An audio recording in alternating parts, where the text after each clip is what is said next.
I'm recording, by the way. All right, so let's look at this. Let's look at this.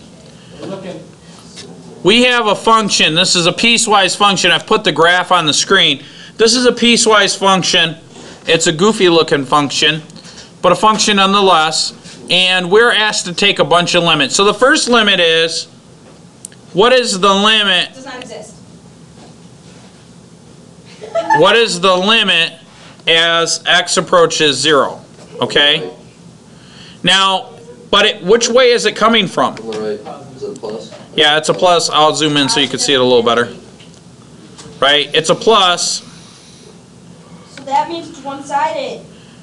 Yep. So what you would do is, we're going to come from positive infinity. So we're going to look at this graph coming from positive infinity. So we're just going to follow, and as we approach 0, right, what value is it approaching? 1. So the limit of the function is going to be 1. Does that make sense? Yes. All right, so now watch the next one. When x approaches 1, so we got to look at the negative limit, right, from the negative infinity. So as x approaches 1, here it looks like it's going down towards 0. So when I take the limit of this thing, as x approaches 1 from negative infinity, it's actually approaching 0. Now, if I look at this thing coming from the right, or from positive infinity, what is it approaching? 1. So if I look at the limit of the function as x approaches 1 from positive infinity, the limit is actually 1. Yeah, it has no limit because this limit is 0 and this limit is 1. So the two one-sided limits do not equal one another, therefore it doesn't have a two-sided limit.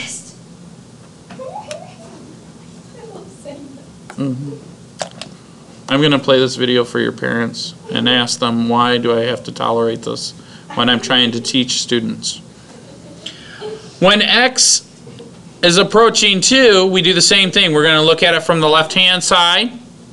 So as I come from negative infinity, what y value is it approaching? 1. Right?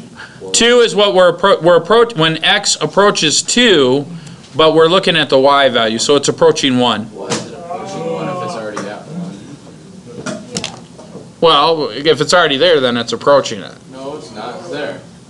So when I come from positive infinity, I come down and come down, it's approaching what? 1. So my limit from negative infinity is 1. My limit approaching 2 from positive infinity is 1. So the two-sided limit exists and is 1. So whenever the positive and negative infinity approaches equal 1, then the two-sided limit equals 1. Now, here's the when x approaches 3, 2. it's approaching 2 and approaching 2, right? 2. And so then the two-sided limit would be 2. Now for 4, 1. as I approach from negative infinity, it equals 1, but what about from positive infinity? There isn't anything. There isn't anything. But notice it doesn't say anything about a two-sided limit. Does that make sense? Okay.